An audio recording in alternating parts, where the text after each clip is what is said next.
C'est dommage de constater que le Conseil des ministres a prononcé la dissolution de l'Inspection générale d'État.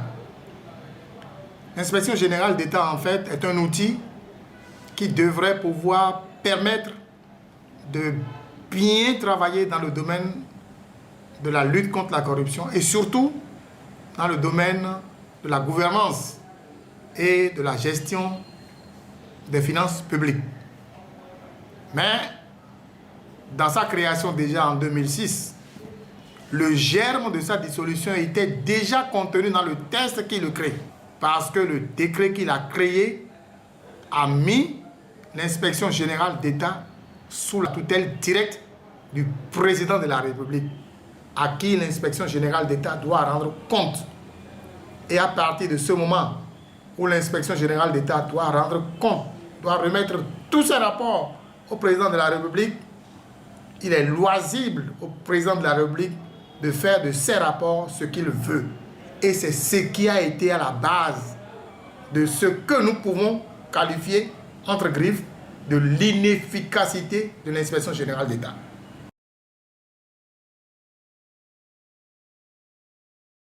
Nous pouvons faire le bilan en deux points de vue. D'abord sur le plan du travail effectué par l'inspecteur général d'État et les inspecteurs d'État. La position que j'occupe en tant qu'un acteur de la lutte contre la corruption et de la bonne gouvernance, ce résultat-là est positif, puisque les inspecteurs d'État, dirigés par l'inspecteur général d'État, ils ont fait la planification de leur activité annuelle. Ils ont fait les inspections au niveau des structures d'État et d'économie mixte. Ils ont fait les inspections au niveau des ministères et autres agences de l'État. Ils ont déposé régulièrement leur rapport contenant des recommandations. De ce point de vue, c'est positif, puisque moi, la place que j'occupe en tant qu'acteur de la bonne gouvernance de la lutte contre la corruption, j'ai suivi les activités menées par l'inspecteur général d'État et les inspecteurs d'État. Je vous rappelle que l'inspecteur général d'État était membre de l'Observatoire de lutte contre la corruption, dont j'ai été président pendant 8 ans. Donc, je sais de quoi je parle. Maintenant, le résultat au second plan, à savoir, qu'a-t-on fait de ces rapports?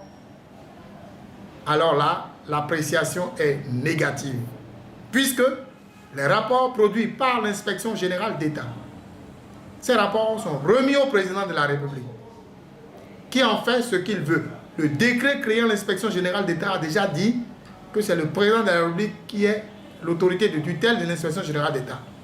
Une fois que les rapports sont remis au président de la République, l'Inspection générale d'État n'a plus rien à y voir. C'est seulement quand le chef de l'État veut qu'il amène ses rapports pour étude en Conseil des ministres, pour qu'on puisse en tirer les conclusions. S'il ne veut pas, ces rapports restent dans son tiroir et c'est ce qui s'est passé. C'est ce qui a fait que tout le monde pense que l'Inspection générale d'État n'a pas été productive.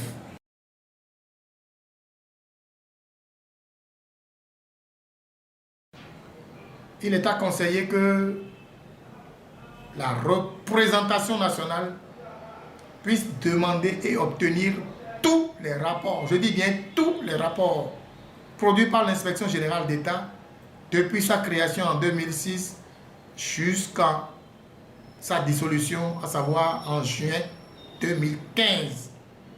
Et que la représentation nationale mette en place une commission parlementaire pour étudier chacun de ces rapports et que la représentation nationale envoie ces rapports à la justice et qu'un juge d'instruction soit commis à l'effet d'ouvrir une information judiciaire pour que tous les contrevenants soient traduits devant la justice et qu'ils répondent de leurs actes.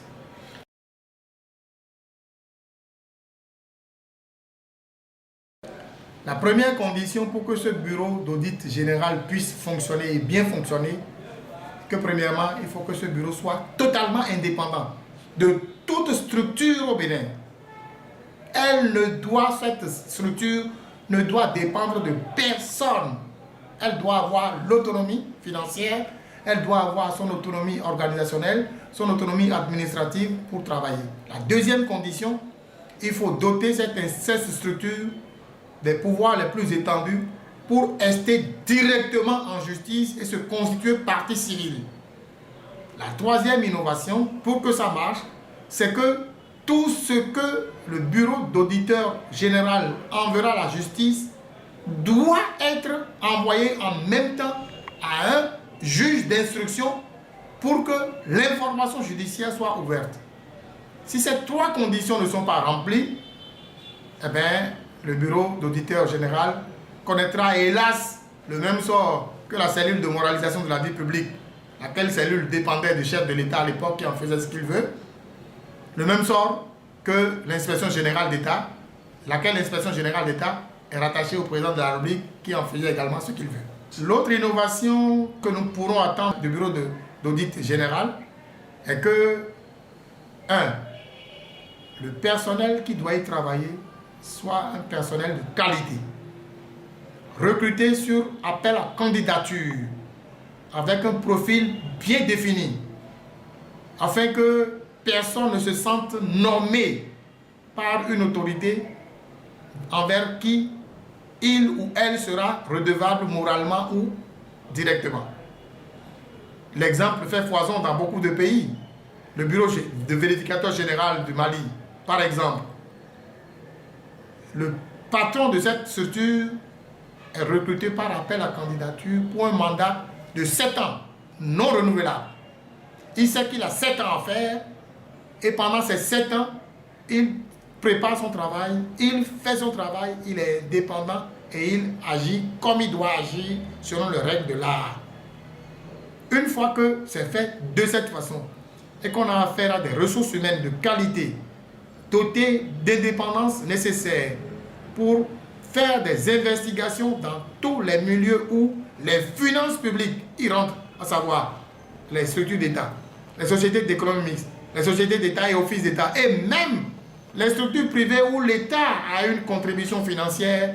Cette structure doit pouvoir aller auditer dans toutes ces structures-là, apporter les résultats, et si les résultats nécessitent qu'on puisse traduire les contrevenants à la justice, on doit pouvoir le faire librement et publier rapidement le rapport, non seulement dans la presse, mais également sur l'Internet, pour permettre à ce que tous ceux qui veulent avoir l'information sur ce qui s'est passé dans telle ou telle entreprise puissent les avoir facilement, comme c'est le cas dans beaucoup d'autres pays.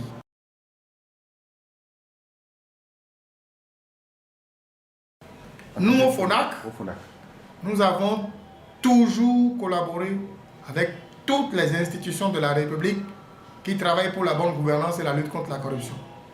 Nous travaillons avec tous les ministères, nous travaillons avec l'Autorité nationale de lutte contre la corruption, nous travaillons avec la Cour suprême, nous travaillons avec la cellule d'analyse et d'information financière CENTIF, nous travaillons avec toutes les structures, tant du côté de la société civile que du secteur public et du secteur privé, pour que la bonne gouvernance soit une réalité dans le pays.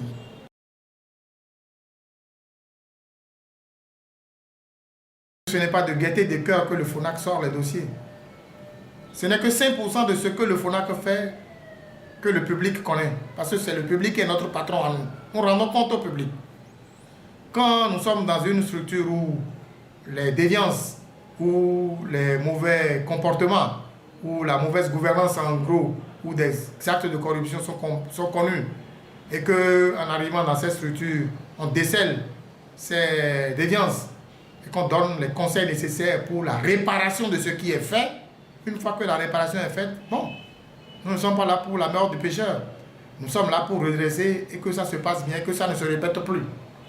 Mais quand nous nous confrontons parfois à des cas où les gens se sentent très forts, politiquement épaulés, parce qu'ils continuent de faire ce qui est mauvais et contre les tests de la République, en ce moment, nous rendons compte au peuple de ce que nous avons constaté à tel ou à tel niveau et au besoin, nous demandons à ce que ça aille à la justice pour que le travail soit fait. Vous avez dû constater que pendant toute la période électorale, le FONAC s'est refusé de faire des sorties.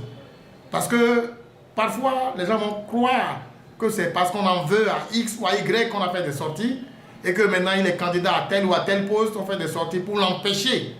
Voilà pourquoi nous nous sommes abstenus de le faire. Et maintenant que les élections sont terminées, tous les dossiers qui sont là actuellement et qui n'ont pas trouvé de solution rapide pour ce que nous avons constaté, nous allons rendre compte au peuple et on va les mettre à disposition du peuple.